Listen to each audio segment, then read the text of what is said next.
Paulo ele fala aqui, faz uma síntese do povo de Israel no deserto, e o que Paulo falou aqui está em Êxodo 17 e também em Números capítulo 20, sobre esses acontecimentos aqui. E Paulo estava passando esta informação para a igreja da Grécia, chamada Igreja de Coríntios, porque aquela igreja deu muito problema para o apóstolo Paulo, muito. Ele tiveram sérios problemas lá de litígio, irmão levava o outro na justiça, tiveram problema na comunhão, e olha, mas se nós observarmos que Paulo não teve nenhum problema com a igreja de Éfeso, e pregou as coisas profundas para aquela igreja, o que não pôde pregar para a igreja. Tem duas cartas, a primeira e a segunda, isso foi feito no cânon da Bíblia, mas Paulo escreveu, na verdade, uma carta só, dividiram em dois, né? Primeiro e segundo. E Deus dá a nós, à medida que nós abrimos o caminho para Deus dar para nós. Então, não é que Deus está impossibilitado de fazer algo por uma pessoa. Nós temos que entender que Deus, Ele espera que nós possamos abrir o caminho para que Ele possa, então, trazer para nós revelações, informações das Escrituras. É como estamos fazendo uma nova lista das pessoas que recebem mensagem. Já fiz isso em Extrema, isso vai ser feito em Guarulhos. Em Guarulhos já está, eu creio, que vamos dar uma mensagem para cada pessoa e não mais por família, porque eu acho que é uma boa maneira de não se ler a mensagem quando tem 3 pessoas para ler uma, não?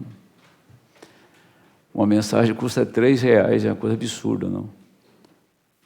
É uma coisa absurda. O valor dela é insignificante. Eu acho que não paga nem a tinta que vai no papel. E não tem nada maior do que a mensagem. Acima da mensagem está só a Bíblia, porque a mensagem veio para ensinar a Bíblia. Não a Bíblia ensinar a mensagem. A mensagem veio para nos ensinar as Escrituras. Tá? Eu não entenderia a Bíblia se não fosse pela mensagem. Você não compreenderia, não receberia os mistérios se não fosse pela mensagem. Portanto, os não leitores da mensagem, eles vão ficar impossibilitados de ter um crescimento espiritual, porque Deus disponibilizou uma maneira para a igreja crescer, para nós crescermos.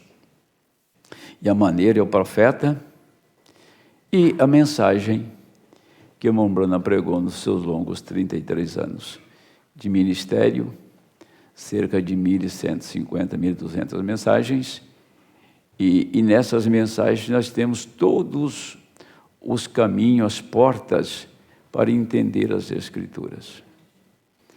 E nós lemos a Bíblia, é fundamental ler a Bíblia, sem sombra de dúvida, a leitura da Bíblia é fundamental. Mas eu conheci a Bíblia, eu conheci o batismo, eu conheci os mistérios, foi lendo a mensagem, encontrando nas Escrituras. Tá? Agora, Você não pode se graduar a nenhum curso acadêmico ou técnico se você entrar na escola e não estudar.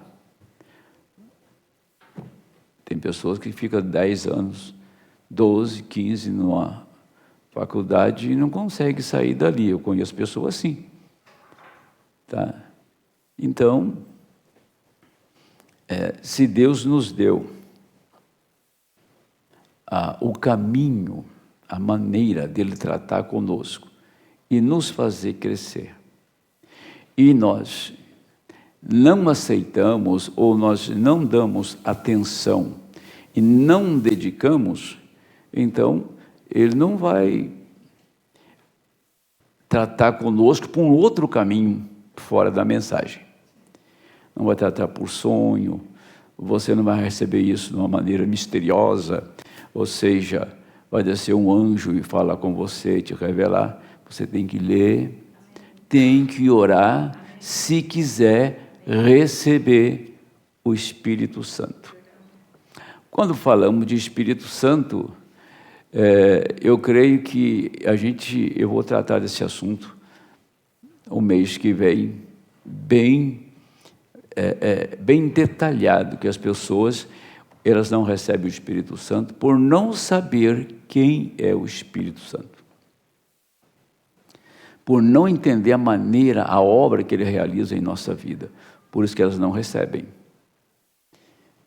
E a importância de receber o Espírito Santo não é aquele Espírito Santo que você viu falar lá na igreja, numa denominação, não é isso.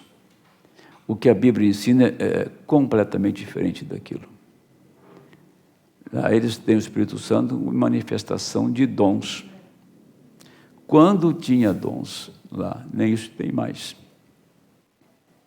Mas o Espírito Santo é a vida de Cristo em nós, de tal maneira que você vive a vida do Senhor de uma maneira espontânea, sem que você tenha assim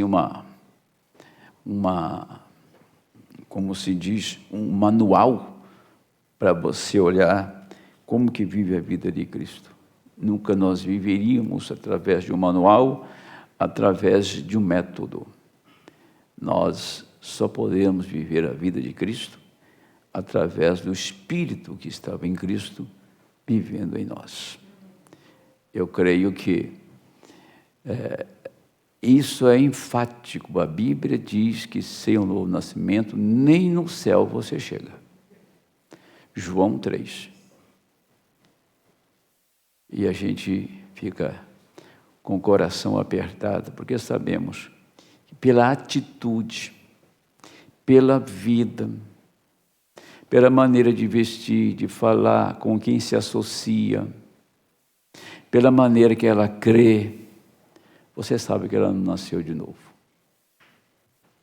E às vezes, não está nem interessada em nascer de novo, e se não está interessado, dificilmente Deus pode tratar com esta pessoa.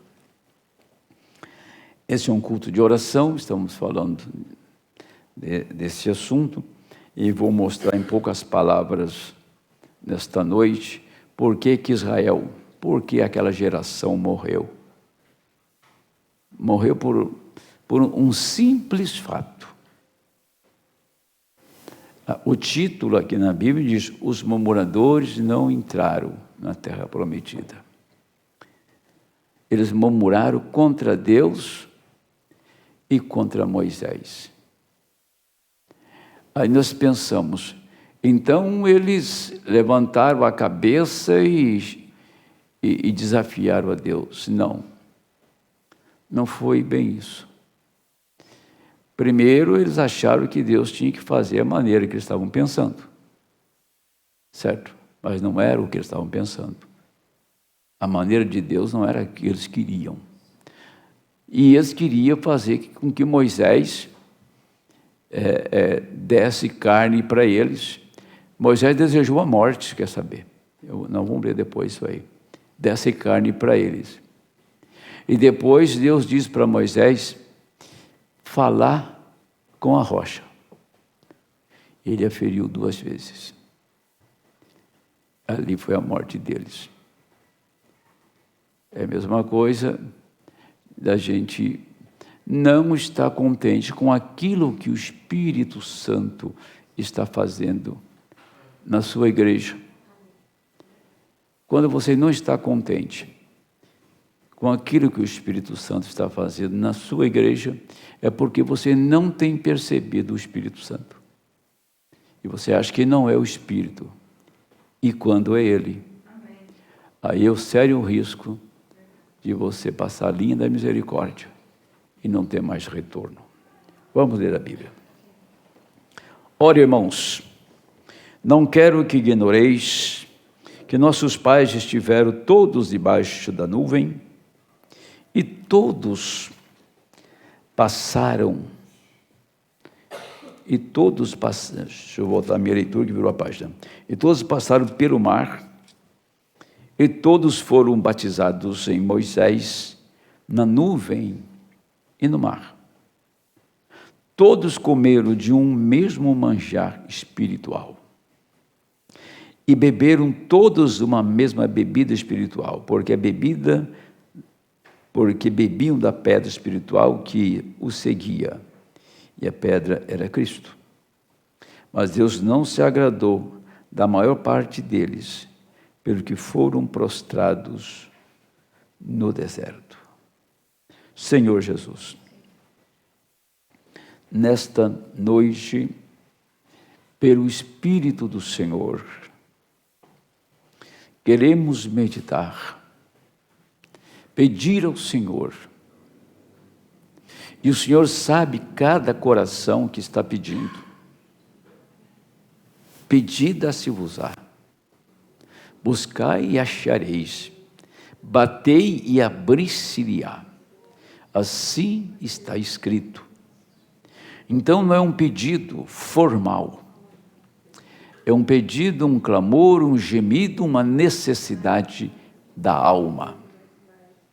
Bater não é uma batida sem convicção, mas bater significa, Senhor, eu preciso entrar. Eu tenho, Senhor, um desespero, uma ansiedade de entrar. Eu estou batendo. Estou buscando sua presença. Nós não estamos numa reunião formal. Nós não estamos em um tempo de brincadeira. É um dos tempos mais confusos e sérios que a humanidade já tem vivido. Ver a condição da igreja. Por isso o profeta pregou a igreja e a sua condição. Ver a condição que se encontra o povo. O Senhor nos tomou e nos colocou de um lado, nos escondeu na sombra da rocha, para nos ensinar, para tratar conosco. Não importa o quanto você conheça, o quanto você entenda, o importante é que você ama o Senhor, guarda a sua palavra e reverencia. Você respeita o que o Senhor tem feito. Se não for assim, Ele não tratará conosco. Por isso, o Senhor tem tratado conosco, tem nos mantido na nossa posição. Não seria possível que ficássemos nessa posição sem a ajuda do Senhor, sem a graça do Senhor. Que os nossos ouvidos não sejam os ouvidos intelectuais que pode interpretar, traduzir conforme nós imaginamos que é, mas que nossos ouvidos sejam ouvidos desses genes de vida, da nossa alma, que entende a língua do Espírito. Por isso, nesta noite, em poucas palavras, aos que estão presentes e àqueles que estão conosco em nossa transmissão, que todos sejam visitados, acolhidos pelo Espírito de Deus, que seja somente a sua palavra, nada, absolutamente nada além dela. Senhor, nós temos que examinar, inventariar o tempo e a nossa vida e nos colocar à sua disposição para receber tudo o que o Senhor tem para nos dar, para nos levar à perfeição, aquela manhã de ressurreição. Entregamos a nossa vida, entregamos a nossa alma no teu altar e oferecemos nesta noite tudo que nós estamos fazendo aqui em sacrifício vivo, para a glória e louvor do seu nome. Amém, Senhor. Vocês podem sentar. Então, eu quero tomar os textos agora, tá? Eu gostaria que vocês lessem comigo um trechinho do livro do Êxodo 17, tá? E nesse trecho aqui, vai ser um trecho curto. Depois, toda a congregação dos filhos de Israel partiu do deserto de Sim pelas suas jornadas, segundo o mandamento do Senhor, e acamparam em Refidim, e não havia ali água para o povo beber. A palavra Refidim, ela significa, do hebraico, para a nossa língua, descanso. Vamos ajuntar isso. Refidim significa descanso. E Refidim, depois nós vamos ver lá no capítulo 20 de Números, o que eles fizeram com aquele lugar. Deus tem nos dado um lugar de descanso. Quando falamos descanso, na interpretação da palavra, não é o descanso de cruzar os braços e dormir. Descanso é segurança que você tem vida eterna. Descanso é que você tem certeza absoluta, e nisso não podemos errar, que você tem o Espírito Santo.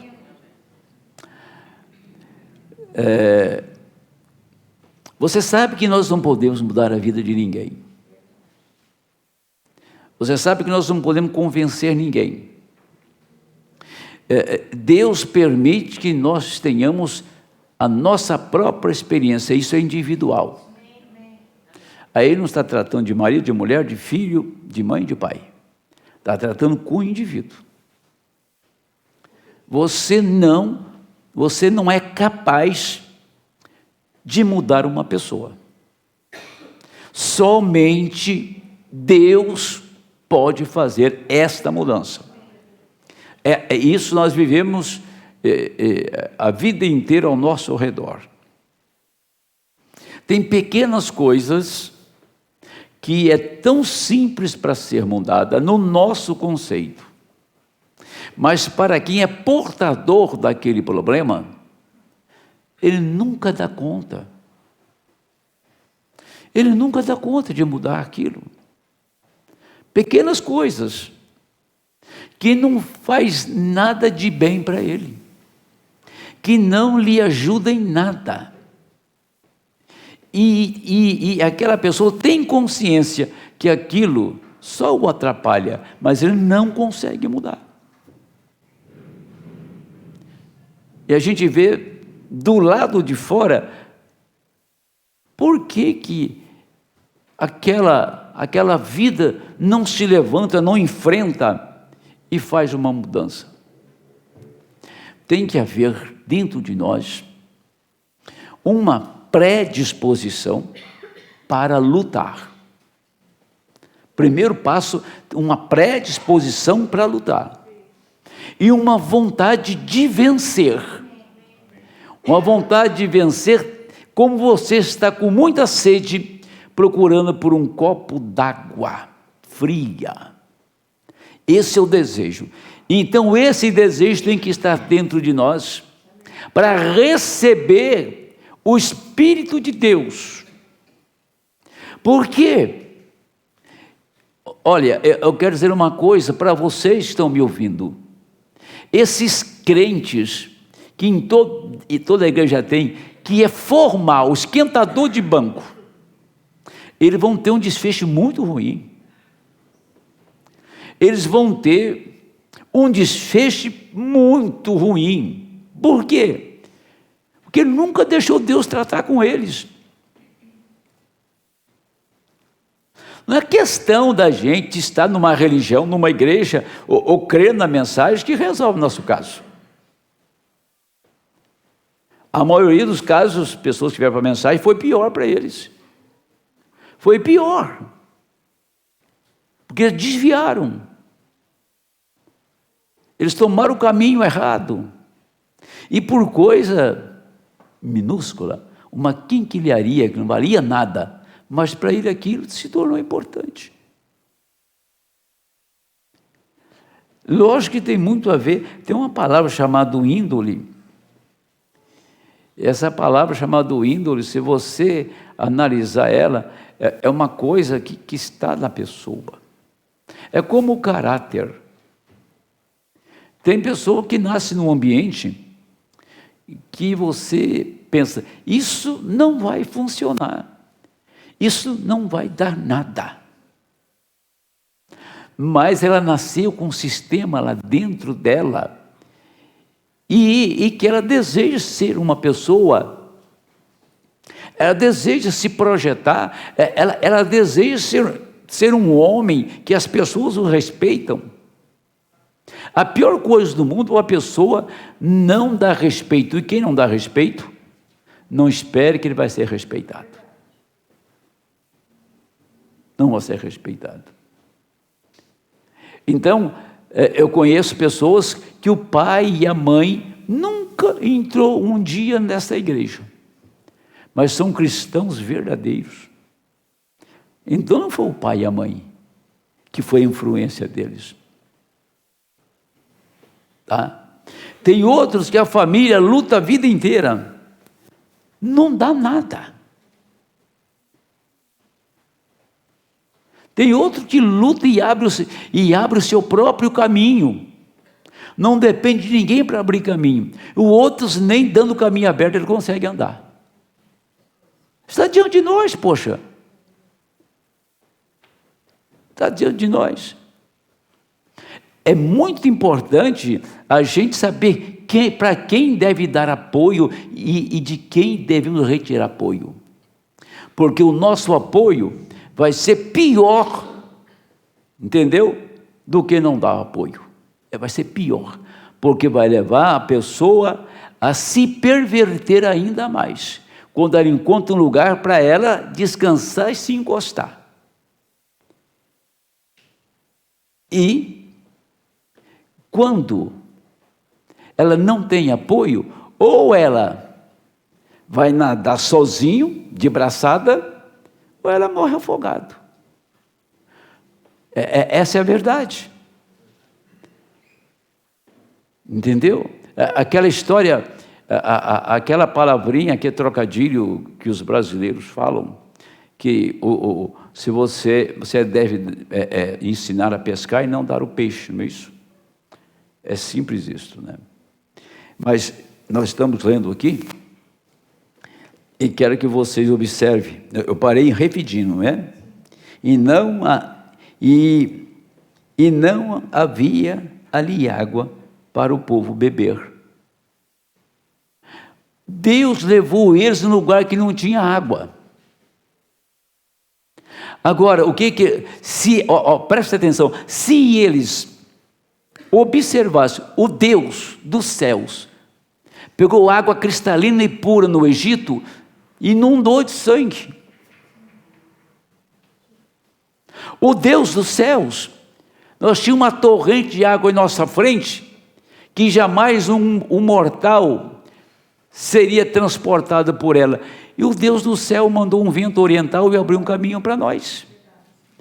O Deus dos céus que trouxe sangue nas águas, o Deus que abriu o caminho pelo Mar Vermelho, chegamos aqui em Refidim, e então eles, falando na língua deles, eles chegaram no lugar de descanso,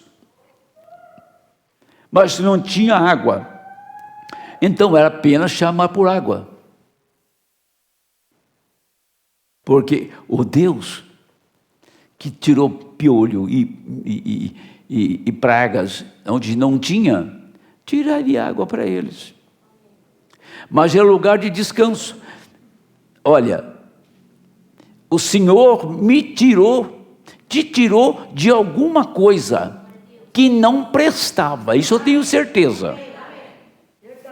Tirou de algum lugar que não prestava e não ia te dar nada, a não ser te mandar para o abismo. Tá? Ele nos tirou de lá e nos leva para um lugar onde você tem absolutamente tudo. Tem pão abundante, tem água com abundância. Então Deus nos trouxe para a rocha das eras, Deus nos trouxe para Cristo. Todos nós viemos a este lugar. Agora, depende de que maneira eu vou encarar isto, que eu vou receber isto. Deus, Ele pôs o povo em prova, para ver o que eles iam fazer, e não foi bom o que eles fizeram. Vamos continuar lendo. Então, contendeu o povo com Moisés e disse: dá-nos água para beber. E Moisés lhes disse: por que contendeis comigo? Porque tentais ao Senhor. A pergunta do profeta: por que vocês estão discutindo comigo? Discutir comigo é discutir com Deus. O que ele está falando. Tendo, pois, ali o povo sede de água, o povo murmurou contra Moisés e disse: por que nos fizeste subir do Egito para nos matar de sede, a nós e aos nossos filhos e ao nosso gado?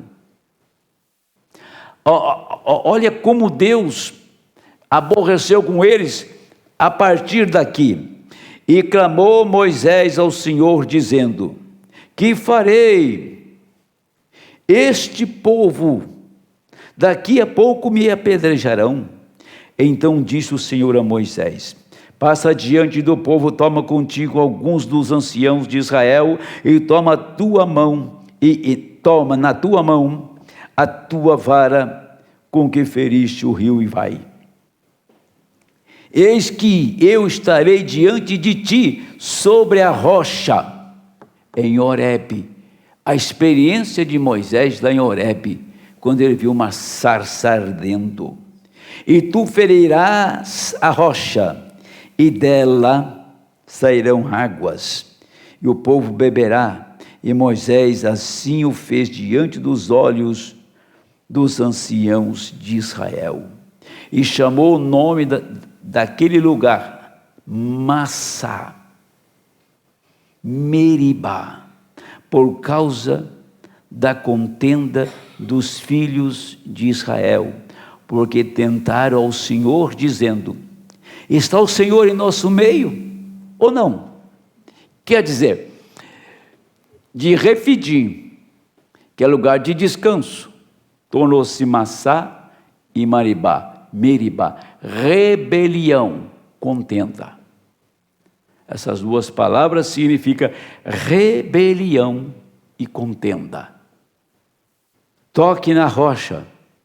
Mas a palavra em si dizia, fale para a rocha. Deus estava dando a eles a experiência de falar a palavra. Falar com a rocha. E eles, agora se você ler aqui, em Número, no capítulo 20, veja bem o que eles fizeram aqui no verso 7. E o Senhor falou a Moisés dizendo, toma a vara e ajunta a congregação, tu e Arão teu irmão, falai a rocha perante os seus olhos. Está vendo? Aqui o Senhor está dizendo, fale com a rocha. Deus está dando a eles a oportunidade de trazer água pela palavra, sem tocar na rocha. Fale a palavra. Quando nós chegamos, Deus nos traz até esse ponto que nós estamos hoje, nós estamos tendo a oportunidade de receber aquilo que está em João 12,14. É isso mesmo. Aquele que está lá em João 14, 12, eu creio, que diz, aquele que crê em mim também fará as obras que eu faço. A oportunidade de fazer exatamente o que o irmão Brana recebeu lá no bosque. A oportunidade de falar a palavra e de ver a sua palavra manifestar. Agora vem a pergunta, mas como que nós podemos falar a palavra? A igreja não está à altura para isto. Nós não aquietamos o tempo suficiente para Deus tratar conosco. Nós queremos ouvir a voz da nossa razão. Nós estamos preocupados o que nós iremos fazer amanhã ou ano que vem. Nós estamos preocupados com coisinhas ao nosso redor. E esta preocupação que nós temos, um é com política, outro é com religião, outro é com filho, e assim por diante, e com o marido, com a esposa, e nós temos tantas preocupações, e nós estamos dando tanta atenção para as coisas temporais, dando tanta atenção para as coisas temporais, para dinheiro, para emprego,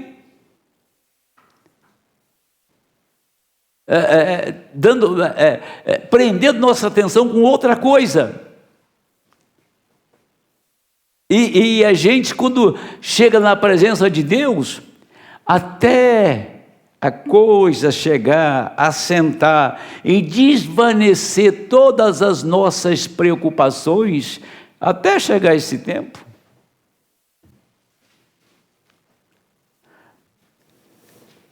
o culto está ficando longo, o pastor está falando muito hoje. Eu não gosto desse hino.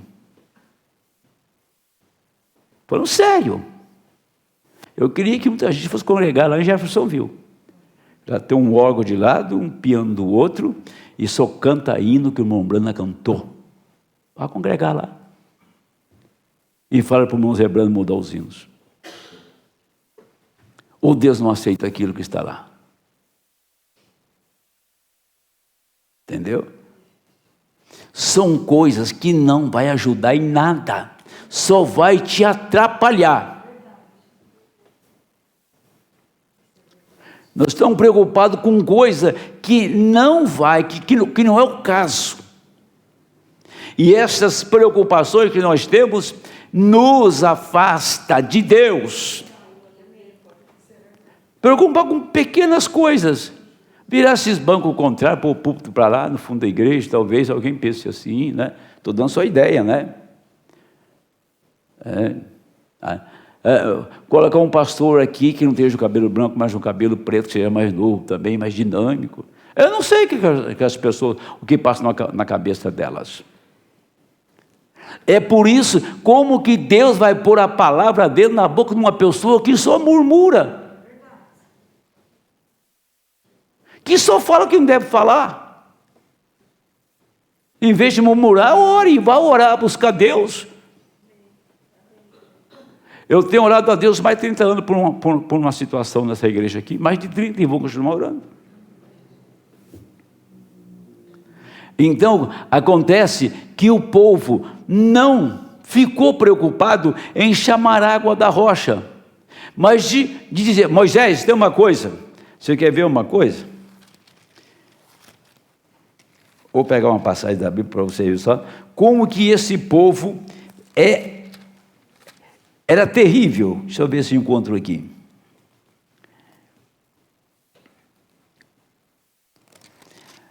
Uma passagem da Escritura, onde eu pus aqui, deixa eu ver. Foi o lugar que eles falaram assim: olha, por que nós estamos aqui? Nós não deixamos lá no Egito panela cheia de carne, melões, pepinos, alho. E começaram a questionar a Deus. Por que eles desejaram, tiveram saudade do Egito, tiveram desejo de voltar para o Egito.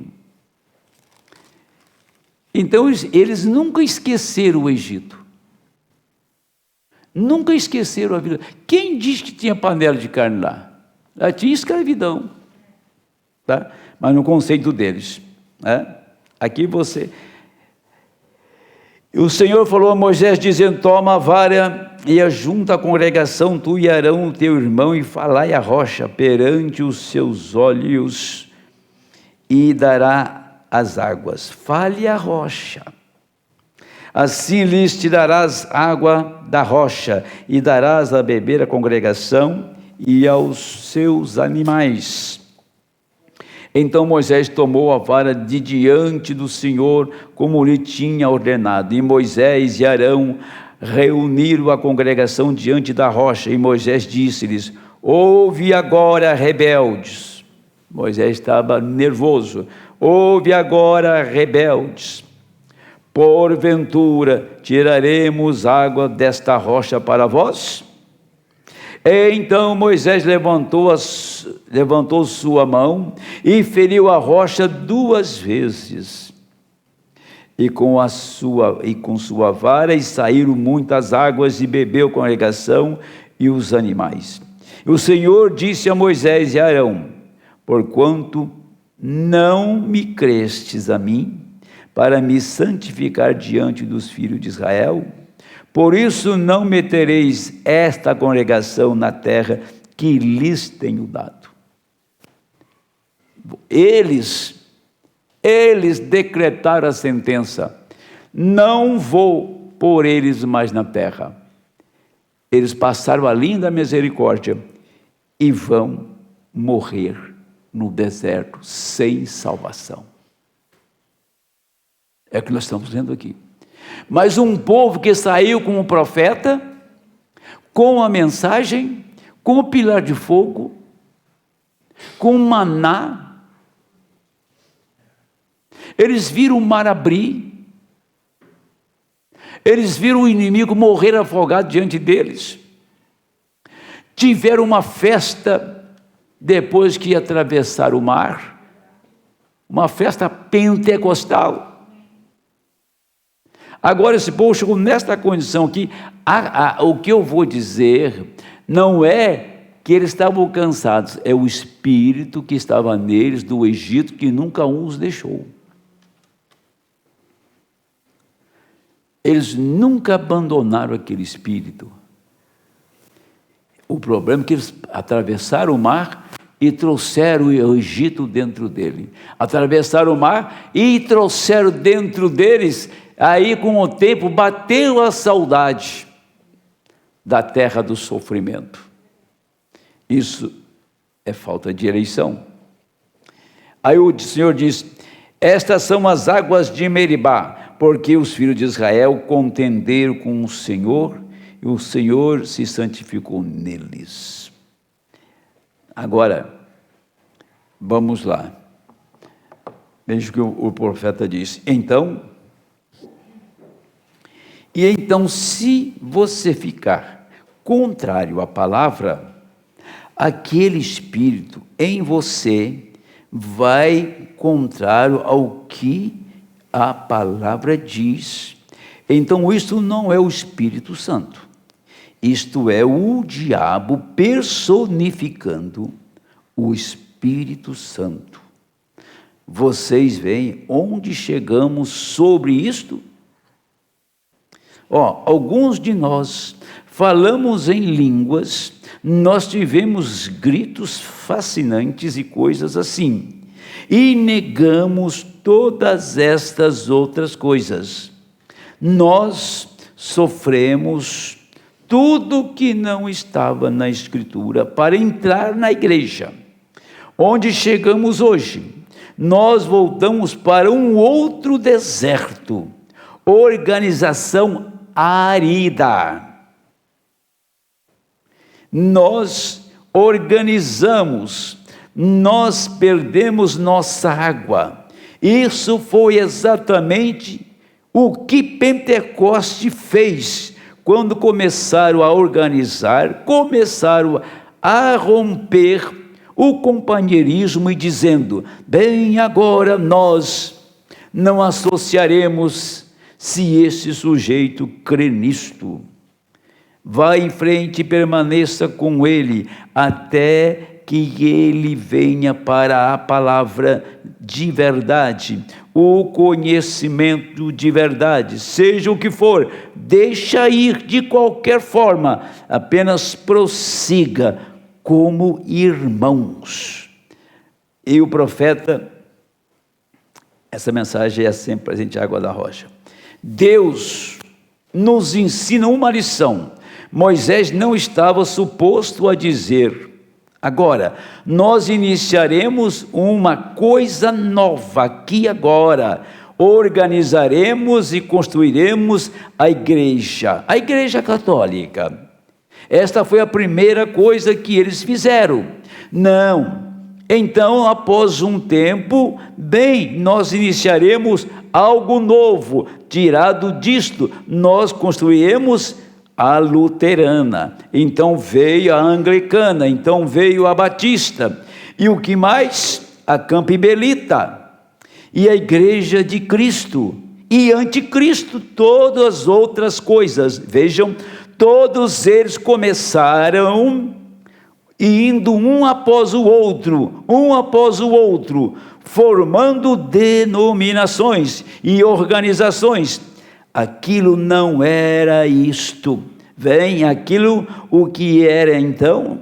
O que eles estavam fazendo?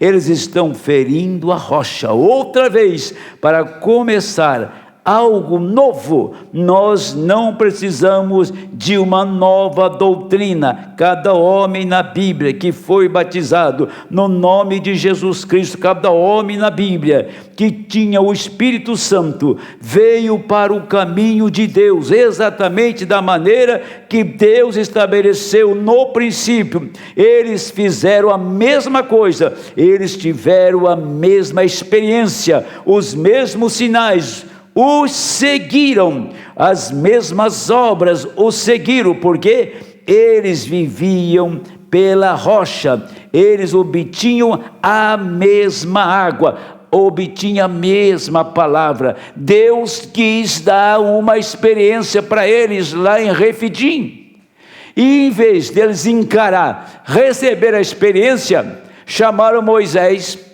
e contendeu com Moisés, contendeu com Deus, e reclamaram: antes tivéssemos morrido no Egito.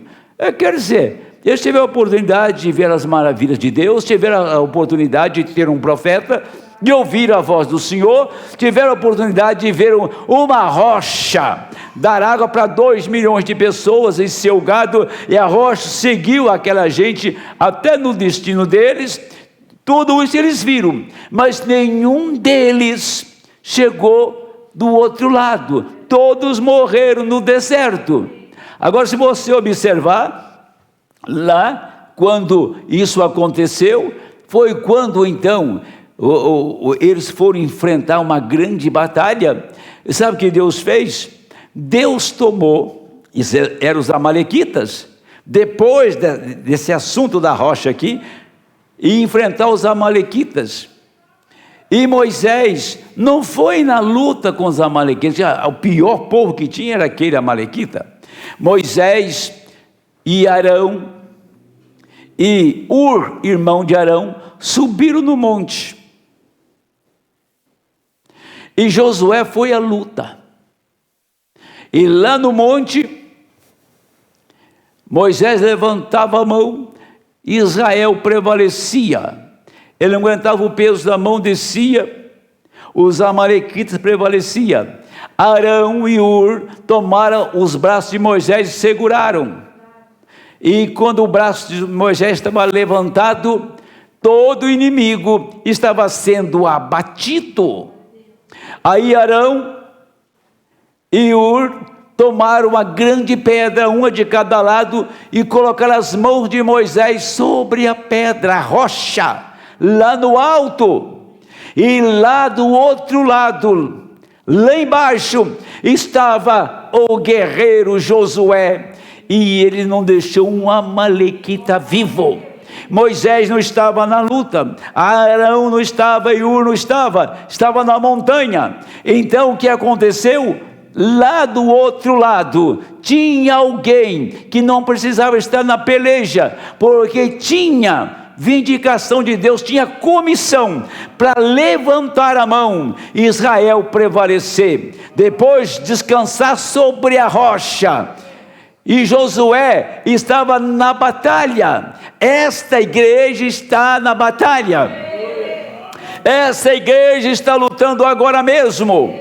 Mas aquela rocha que nós ouvimos lá em 1 Coríntios 10, essa aqui, desses dois capítulos, que é capítulo 17, que está no livro do Êxodo, e esse capítulo 20, verso 8, do livro de Números, está falando de uma pessoa só, de um povo. Apenas estamos em um outro tempo, mas o Deus é o mesmo. Aquela rocha era Cristo.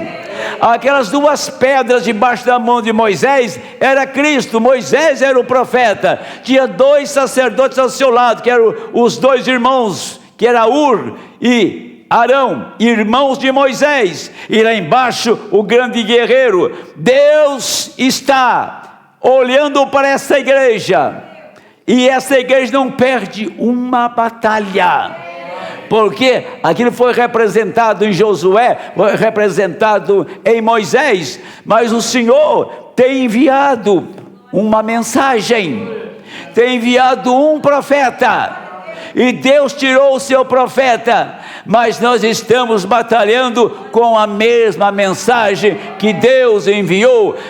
Josué estava batalhando com a mesma mensagem que Deus deu a Moisés. Nós estamos batalhando com a mesma mensagem que Deus deu ao irmão Branham. Então, meus amados, se nós conscientizarmos que nós não temos sequer uma luta perdida, nós não teremos uma derrota, se nós realmente nos posicionarmos. Josué com uma espada na mão e devastou o inimigo, arrasou com eles, porque Josué representa o Espírito de Deus.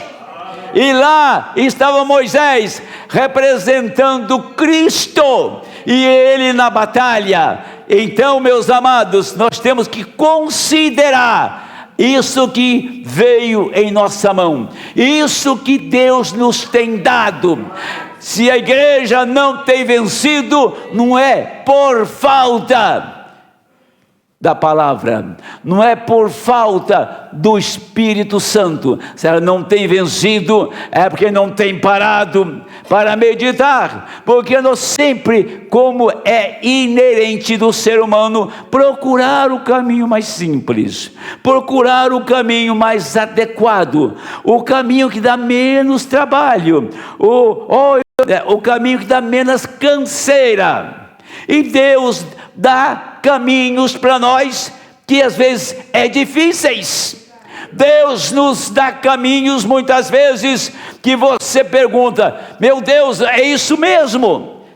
Mas se você tiver discernimento, você sabe que Deus está naquilo para uma causa, para o nosso bem. Toda luta que um crente trava é para o seu crescimento. Não há crescimento sem dor, não há crescimento sem luta, não há crescimento sem que você esteja disposto a crescer, abrir o caminho e dar oportunidade. Nunca obstruir o Espírito Santo, mas deixar a porta aberta, o caminho aberto e ouvir a voz do Senhor. Tem tanta coisa para falar sobre isso, eu não quero delongar, mas eu quero tomar aqui só um pouquinho da mensagem, a festa das trombetas. Aqui nós vamos ver isso. O profeta diz: vocês se lembram? Deixa eu mostrar isso aqui do lado que está aqui a coisa. Veja, observe, em Apocalipse capítulo 9, é ali que está, né? Em verso 13, ali estão, observe atentamente, sobre a sexta trombeta, Apocalipse 9:13, sobre a sexta trombeta.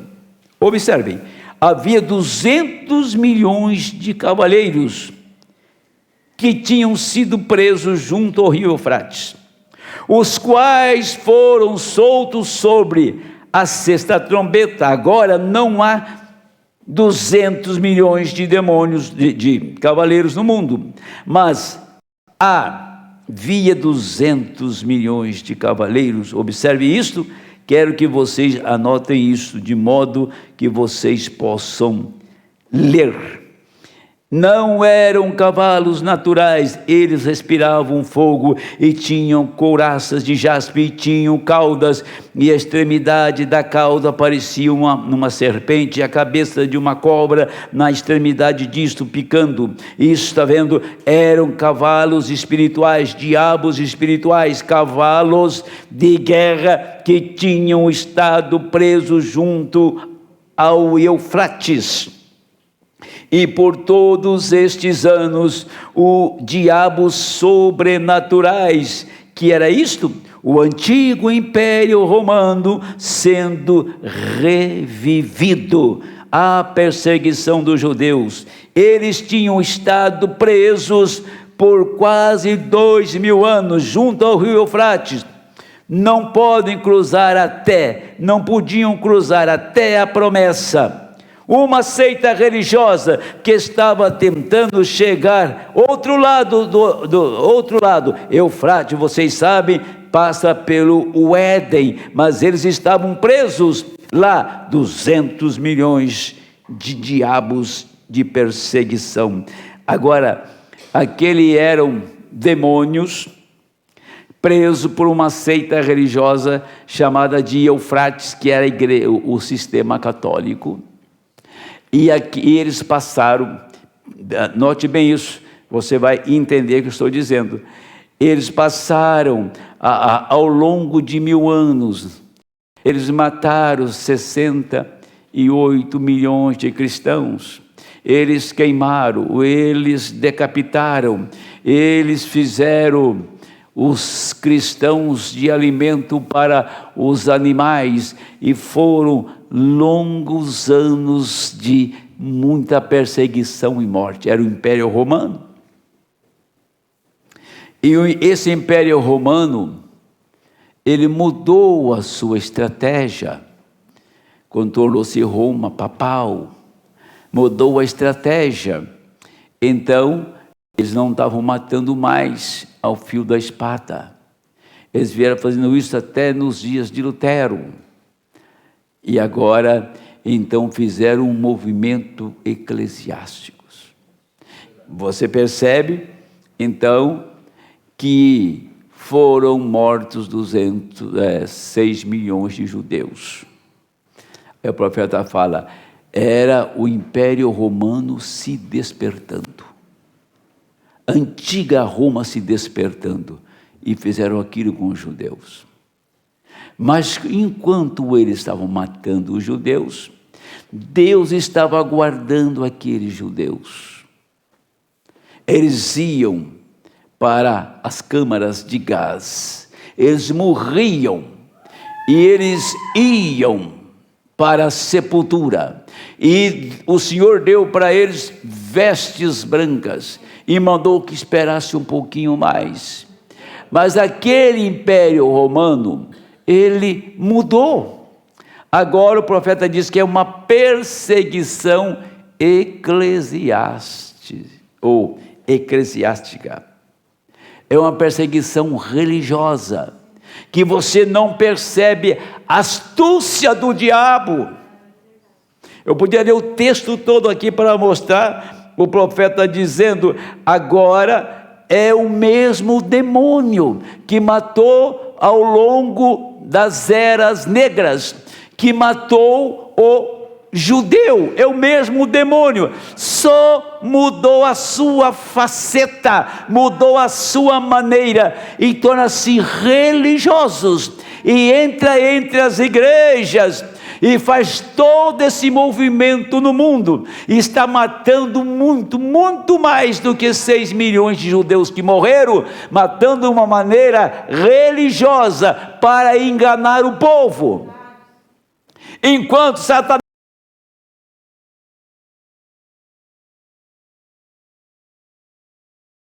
11 milhões incontáveis no mundo, Deus tem levantado uma bandeira, Deus levantou um profeta. A diferença é esta: os discípulos chegaram lá no monte da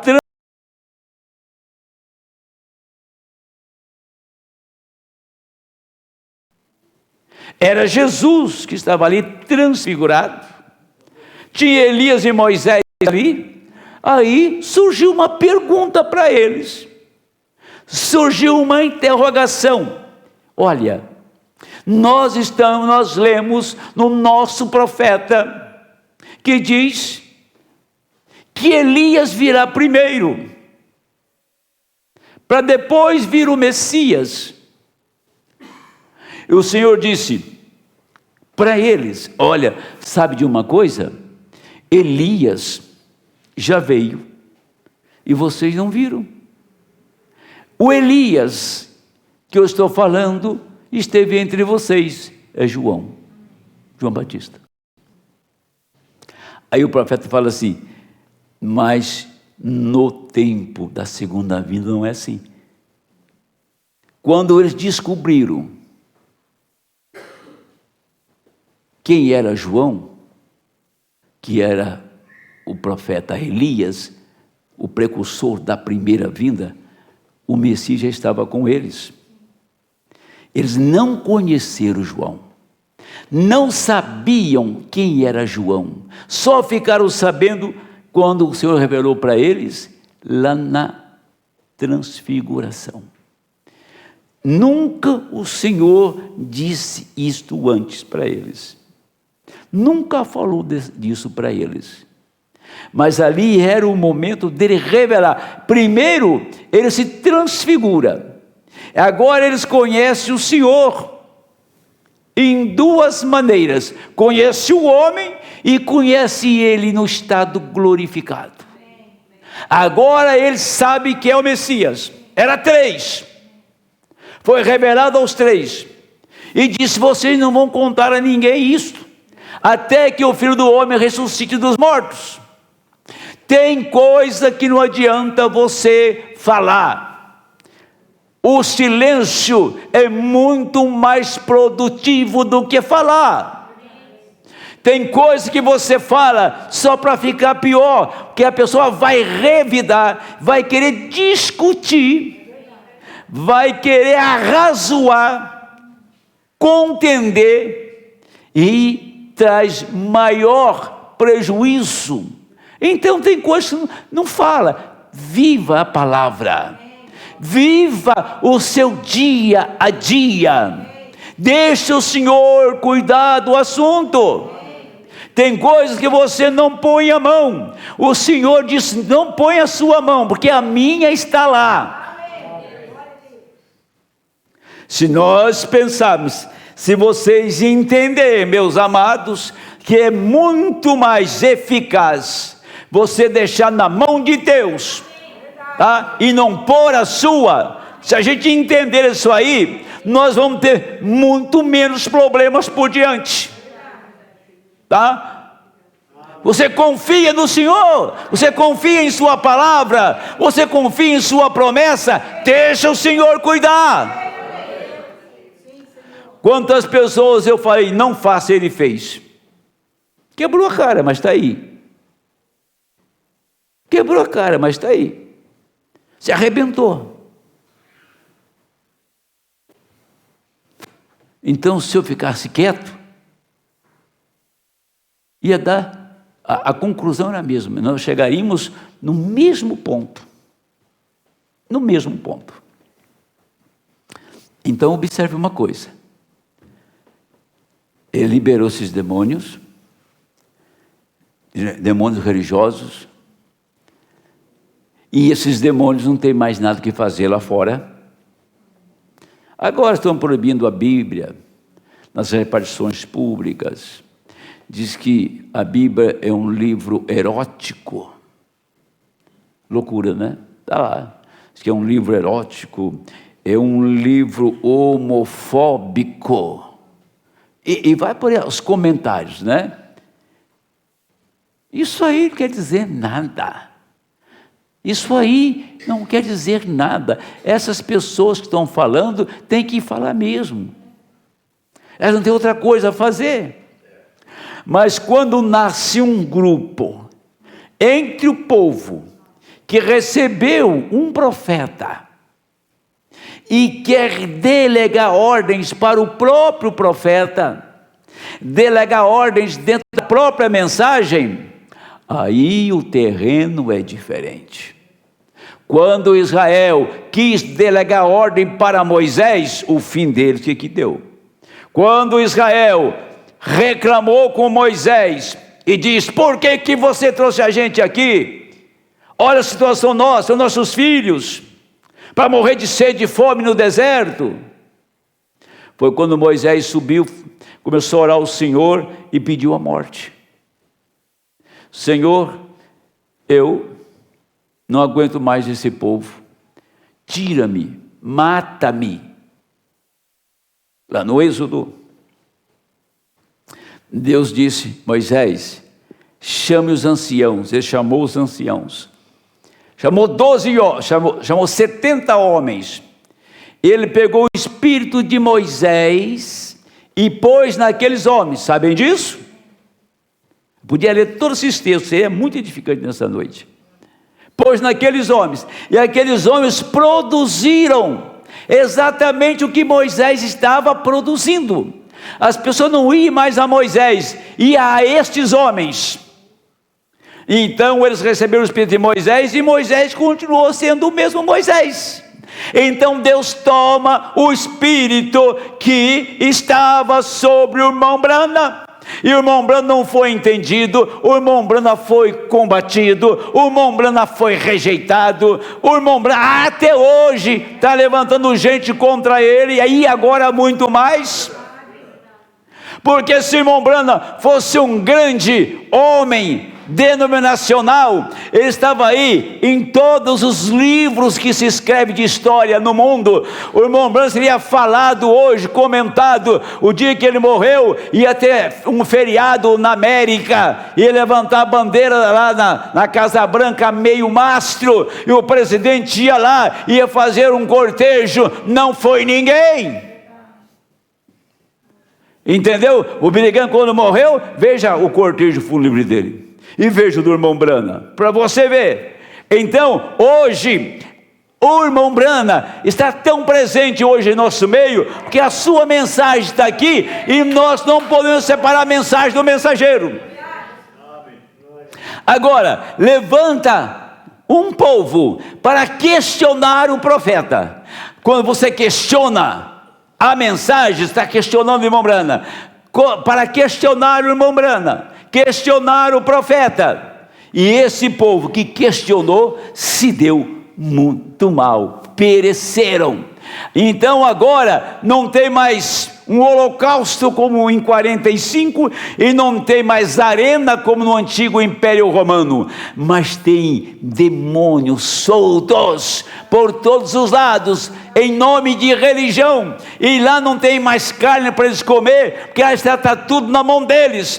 Então está levantando gente que entrou no nosso meio para combater a mensagem, para rebater a mensagem, para desqualificar o irmão Branham.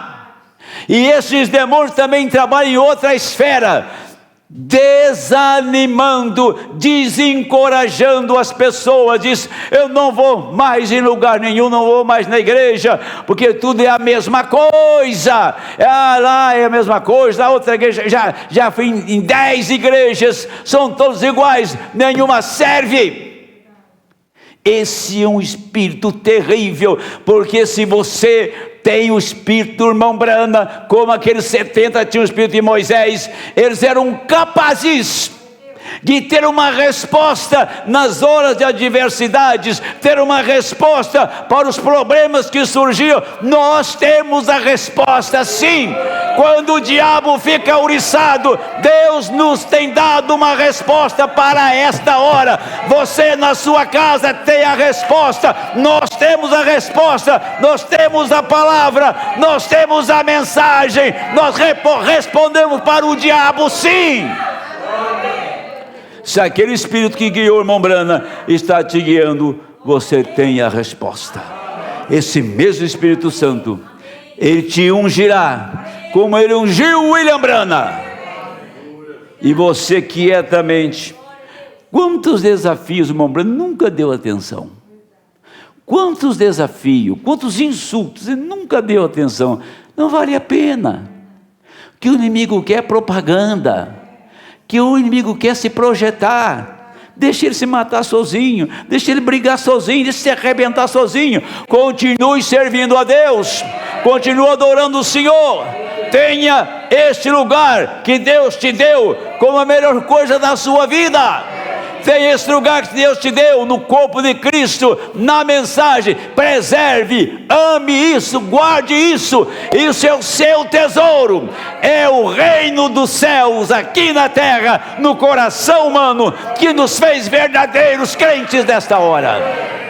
Verdadeiros cristãos nascidos de novo, cheios do Espírito Santo. Não tem dia nublado, dia frio, dia quente. Não há problema na minha família e nem no mundo. Eu estou aqui para uma causa, eu estou aqui para um propósito. Eu fui chamado para isso, eu vou enfrentar coisas. Amém.